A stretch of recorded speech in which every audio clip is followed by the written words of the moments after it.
I'm Andrew Sherman. I'm a Texas transplant who has always been in pursuit of art as a career.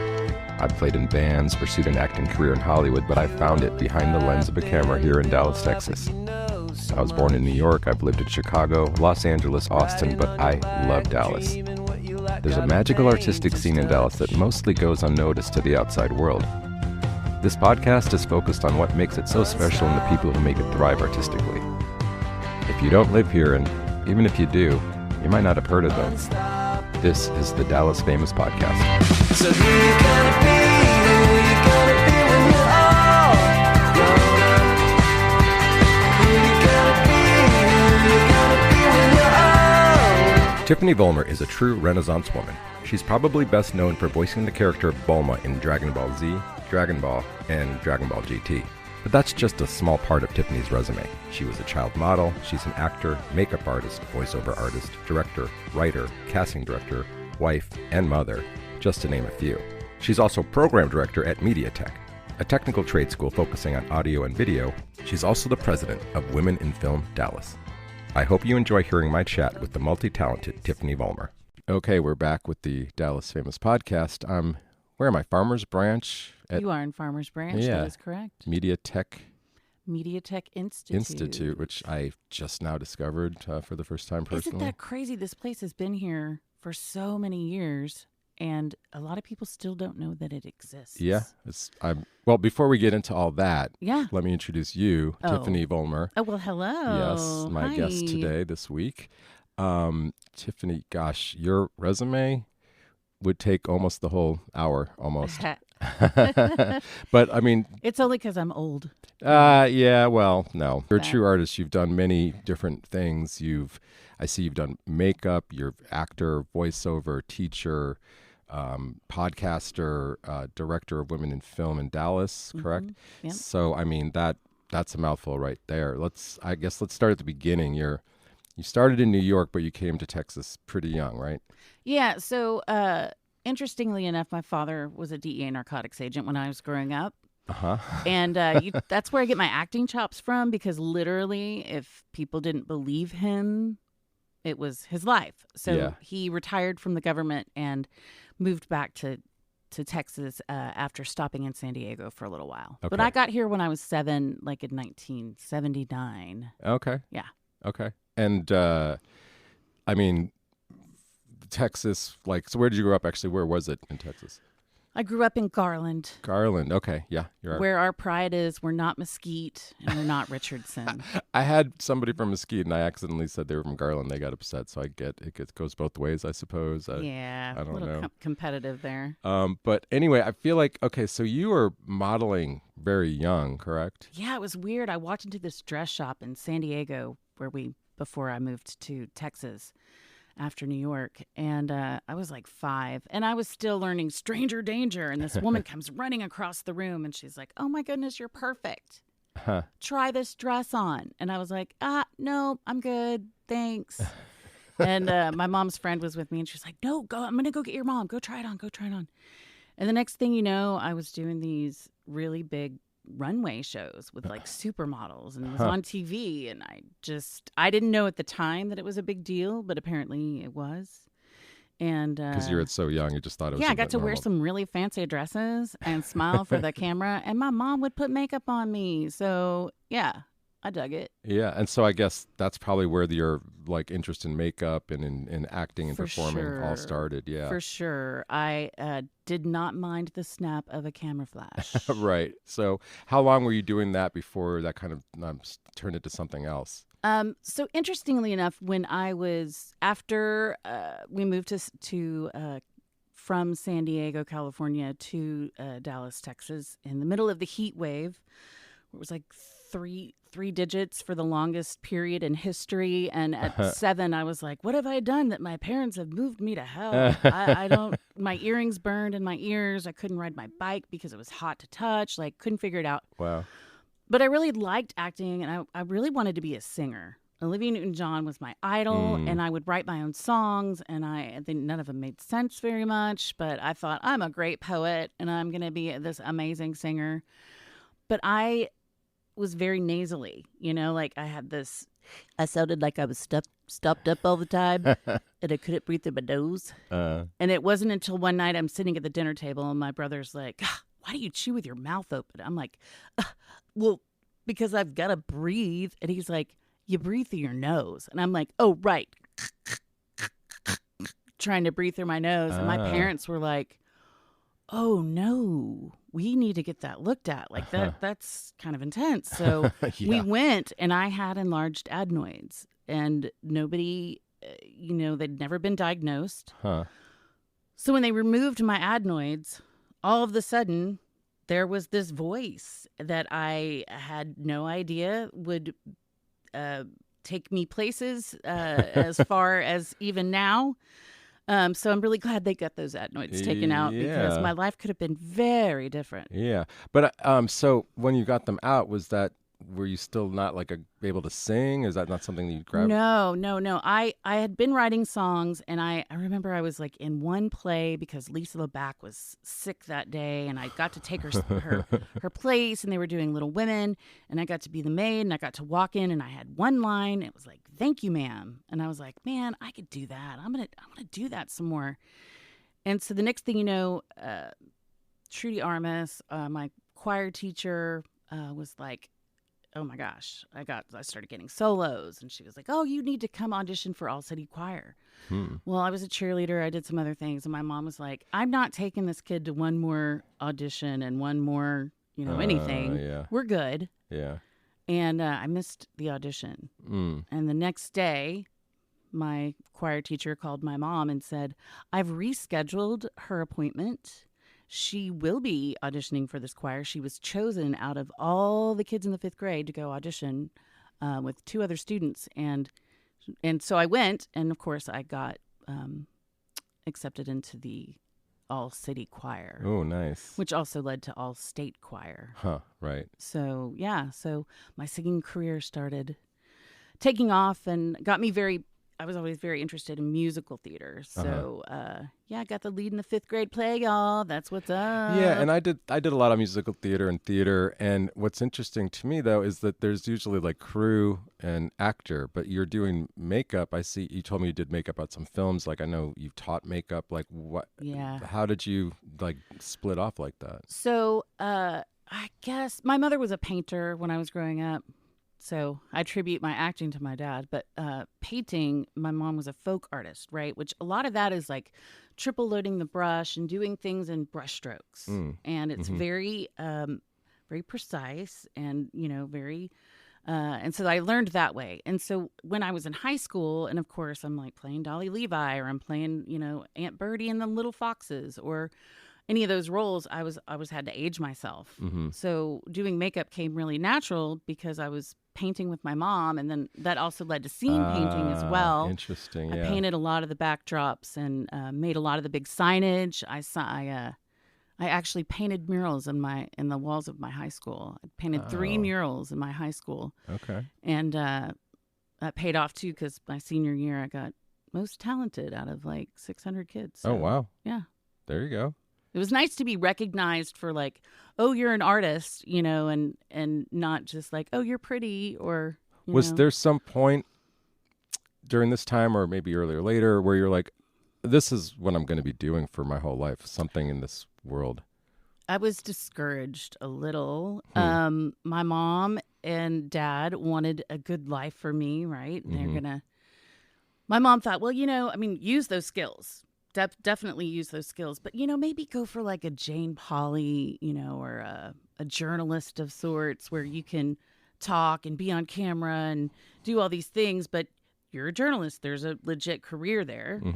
And I'd done a lot of other things in high school, but my senior year I got all the lead roles, and so I knew going into college that there were going to be other people that also got the lead roles in their senior plays, which encouraged them to do it in college. And they were like, well, just maybe not that. So I took some English class, started taking basics, and I ended up in the theater department at Stephen F. Austin for a minute. And then I ended up getting a scholarship at the University of North Texas. So Mm. I did it Wow. anyway. Yeah. I was like, well, here we go. You don't have to pay for these classes because they're Perfect. paying for themselves. Yeah.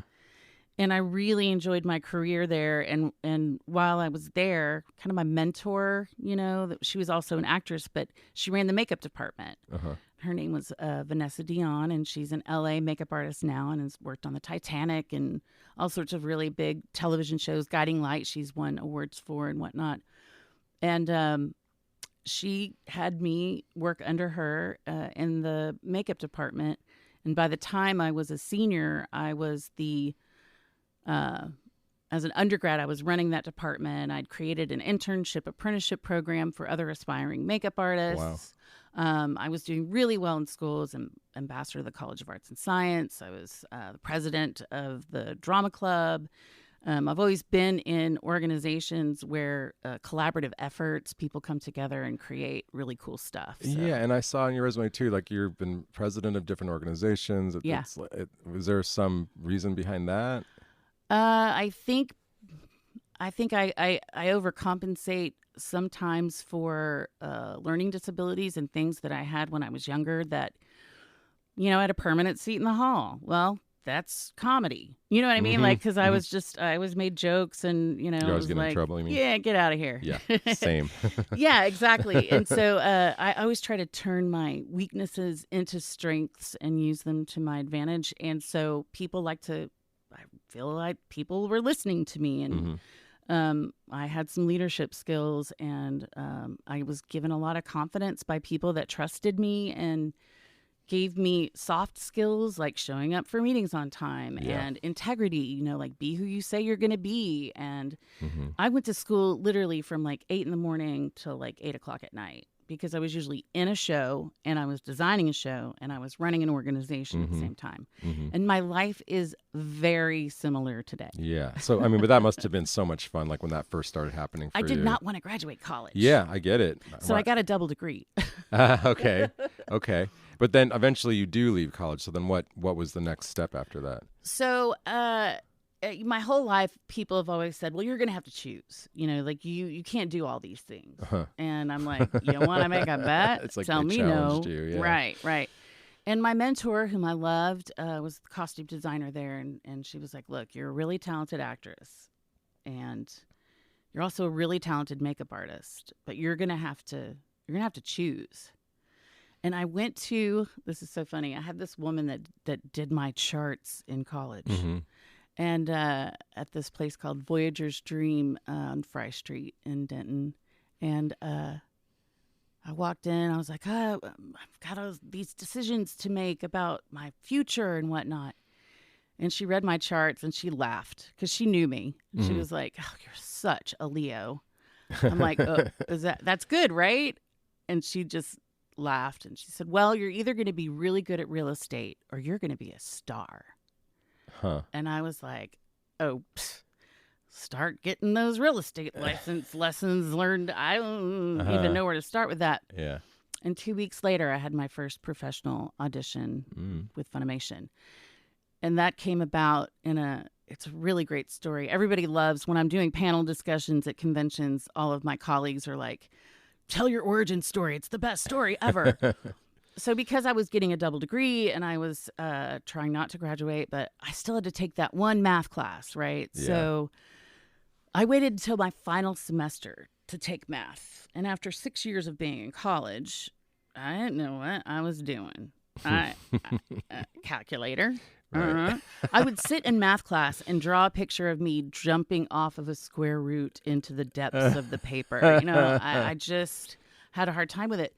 And so I ended up failing my math class. And I was stuck in school for another semester. And I ran into Chris Sabat, who was a producer, director, does all the things at Funimation, does 7 different voices on the show. And he said, hey, what are you doing later? And I said, well, I'm going to be here for a while. And he goes, oh, wow, you should come audition for this show that I'm directing. I'll give you the information for it. And he knew that I had this obsession with Olivia Newton-John, right? And so he's wearing his Pearl Snap shirt, and he goes, and this is crazy, opens up his Pearl Snap, pulls out a dubbed cassette tape of Xanadu and hands it to me. And he goes, well, this must be for you, not knowing that I would run into him, and gave me that tape. 2 weeks later, I auditioned. 2 weeks later, he called me back and told me that I was going to be Bulma on Dragon Ball Z. Wow. Okay. And the day that I went in for the auditions, I called him and I was like, yeah, I think I should like study up on this, or like, can I, where do I research the shows in Japanese? Uh-huh. And he goes, well, I've got a little kind of a sample of all of the voices, but it's on a VHS tape. That's right, ladies and gentlemen, VHS tape. For you kids at home, ask your parents what that is. And he said, the problem is it's in my house and I'm at the studio in Fort Worth. So you're going to have to break into my house. I'm like, okay. And he lived a street over from me, and Denton's a small town. And I went over to his house and lifted up the window to his office and crawled through and opened up the top left drawer. And there it was, that VHS tape. I listened to it a couple of times and then drove out to Fort Worth and auditioned. And I didn't audition for him, but it was a callback audition. So he was like, we've already done the open cattle call. This would be a callback. Mm-hmm. And I'm standing there with Sean Schimmel, who ended up being the voice of Goku, Sonny Strait, who I'd actually done makeup on at a production of Harvey at Denton Community Theater 2 years before that, who ended up being the voice of Krillin and is still a very good friend of mine. And I went in and I read for 7 different roles. And the producer came out and he was like, oh my gosh, it was a great audition. And I could see you in any of those roles. You've got a really great range. Shakes my hand and I'm like, oh, okay, don't call us. We'll call you. I get it. I'm not getting that. I'm not getting it on the spot. And then I didn't even know what role I wanted. I didn't know. I'm like, who's got the most airtime? That's I need seriously, job it's the biggest security, part. right? Absolutely. So the first episode that we recorded was, if you're not familiar with the show, we started with Dragon Ball Z, which is the saga after the origin story of how the Dragon Balls became a thing. And we're on an exploding planet, and the superhero guys that get all the fame and glory, right? I won't get into gender disparity in anime. I won't do it. Maybe later. Okay. But the guys go off and leave me there, the genius, on an exploding planet. And I think, because I don't know the show very well, that was a great voice acting career. I'm like the kid who fell down an elevator shaft. Oh, you thought that was it? That was my first and last recording session. Right. And they just kept calling me, and I kept going in and recording.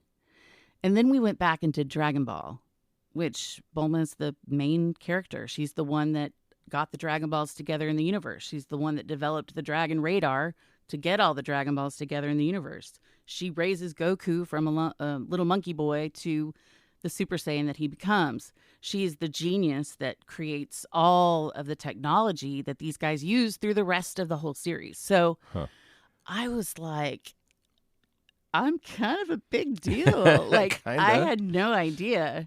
And even so, you're in a gray padded booth.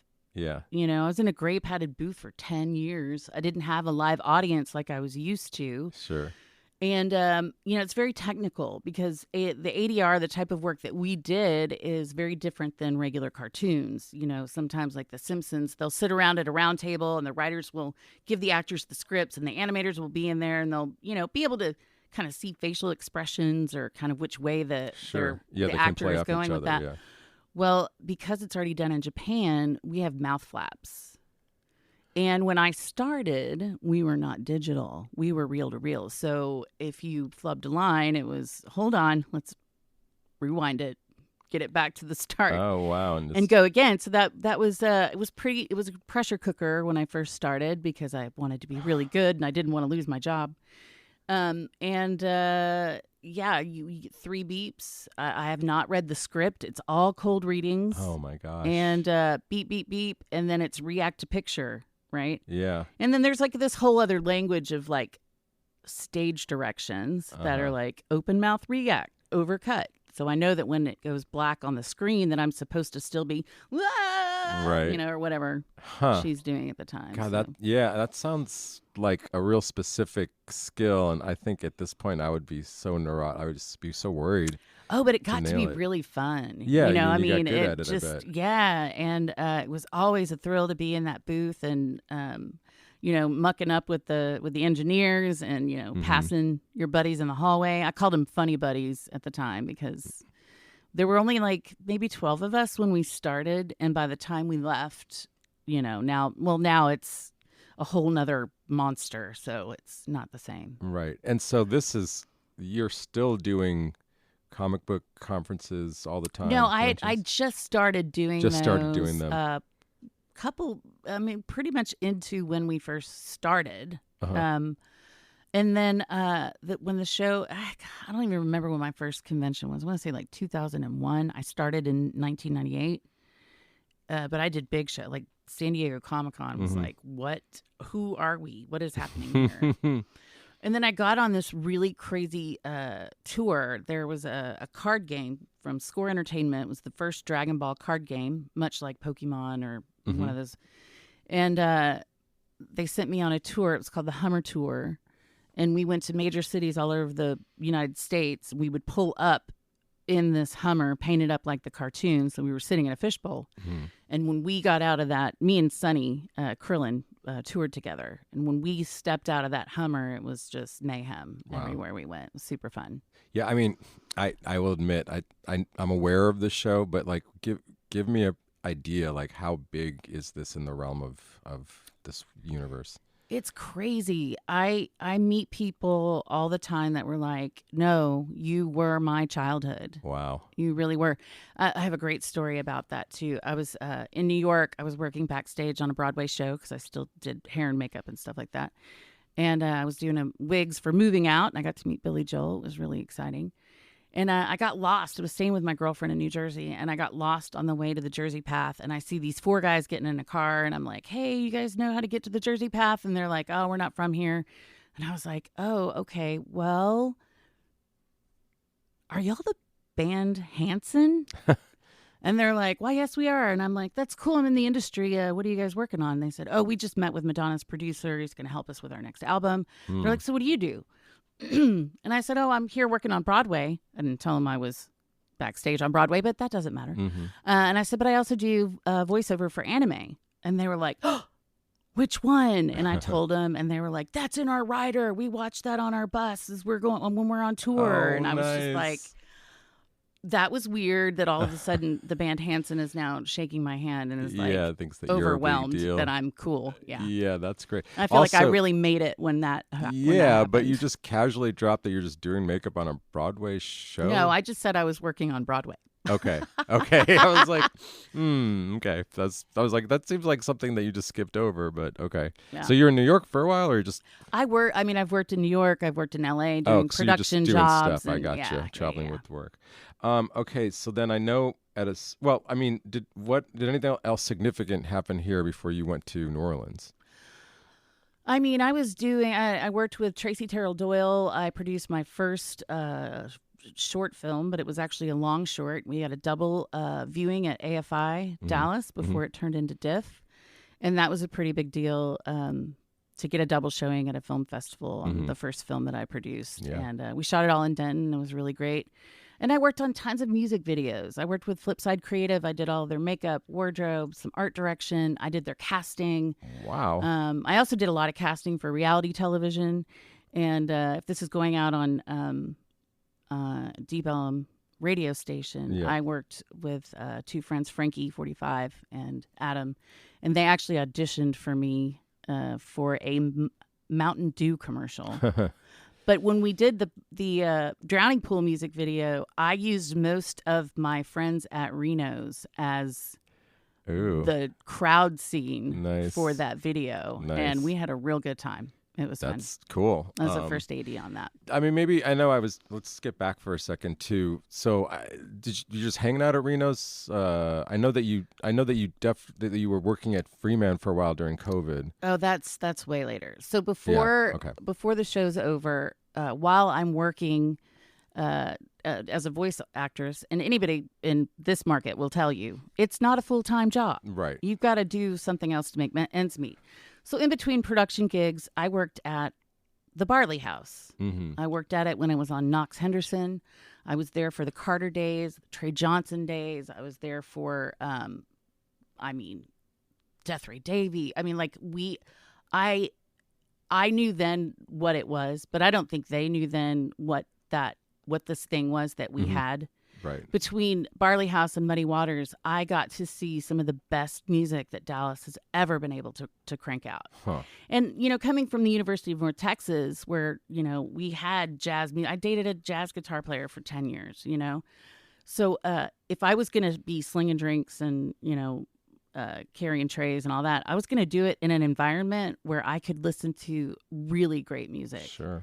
And then I even stayed with them when we moved to the new location off SMU Boulevard. Okay. Into where the Green Elephant used to be. So I go way deep back with not only acting and makeup, but I really love the music scene here in Dallas as well. That's cool. Yeah, that's what drew me to Dallas for sure. Yeah. But then why did you go to New Orleans? So the show was over, Okay. and I was free to move about the country for the first time in 10 years. And I was going to go to L.A. and go to makeup school there. But I had a friend in New Orleans that was like, dude, I look around the city and there's costumes and makeup and glitter, and you can wear a tutu on a Tuesday for no reason, and people are taking your picture and high-fiving you, which is not something that is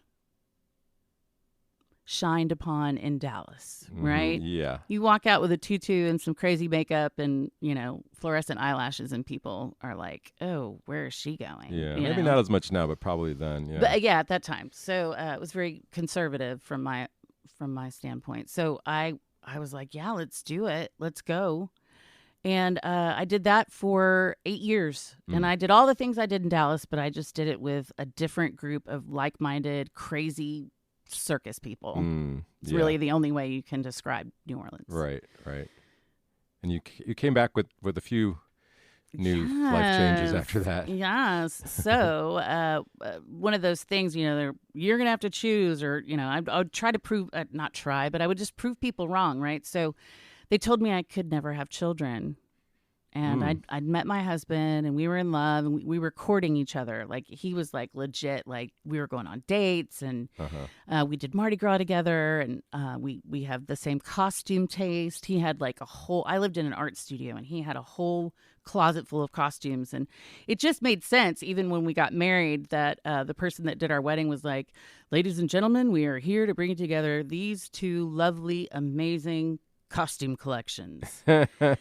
And that's what we were known for. My husband is famous in his own right in New Orleans, and is making a name for himself here. Yes, Mr. I love Johnny Woodstock. Love Johnny, yes. He manages up at the Granada Theater and is on KNON.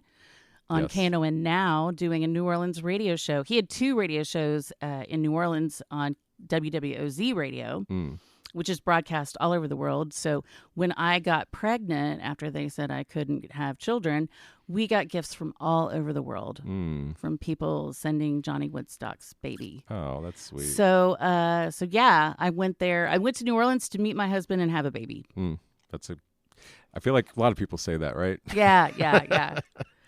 So I knew that when I had this child, although I loved New Orleans, I was traveling for work, because you can't, unless you're like a part of a big film crew, and then that's over.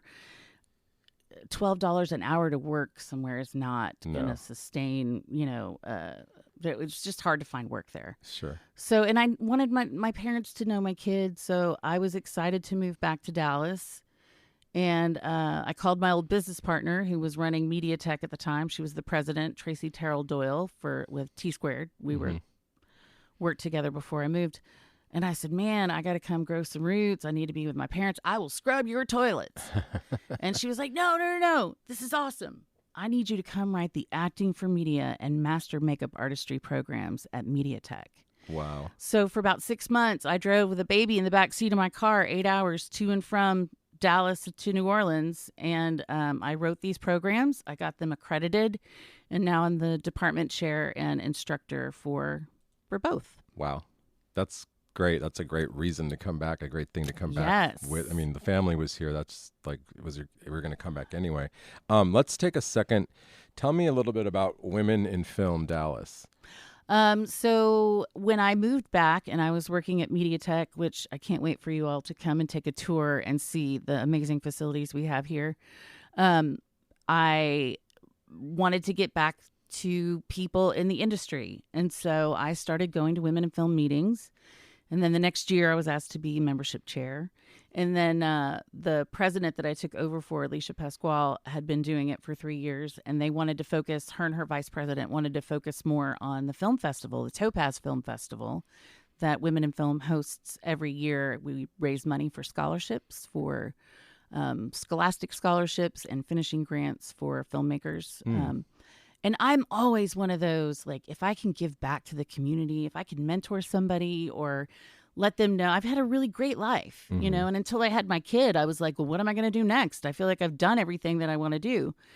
And she's given me a new, a new peak of life and new opportunities and new challenges. So it was important for me to be in a group of women that understood that sometimes stepping out of the business for a while to raise your kid or needing a babysitter or, juggling a schedule.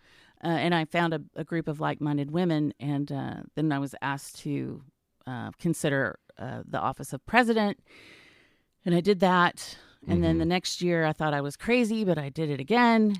And then I just recently was elected for another 2-year term. So I am there until 2024. And we were trying to keep that organization afloat after coming out of a pandemic, a global pandemic. So I love that I'm in a position where I get to work with the Dallas Producers Association and all of the leadership of people that work in the industry here in Dallas and Dallas Creative Industries as well.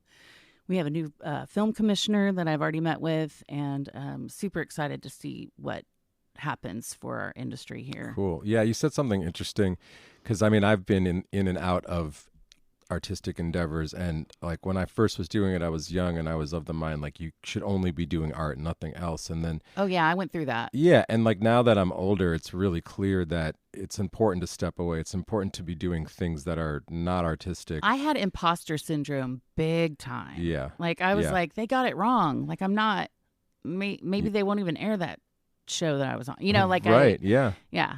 Well, because it's like you work really hard, but then when you get these jobs, sometimes it's like, well, how did I get that job from this work? And like, wait a minute, I'm just in this, like you said, this little room, and like I don't have any feedback. Like, am I even doing anything good? Well, and it works with my ADD, right? Because I'll go make a movie for a while, and then I started a theater company. I worked for the Hub Theater down in Deep Ellum for 3 years, was part of their ensemble cast, and did makeup and hair for them as well. And I've just done, and then it's like, well, it's time to go make a movie. Yeah, let's go make a film. Or, I'm going to live in commercial land for a while and do some commercials and make some money really quick. And then, sure.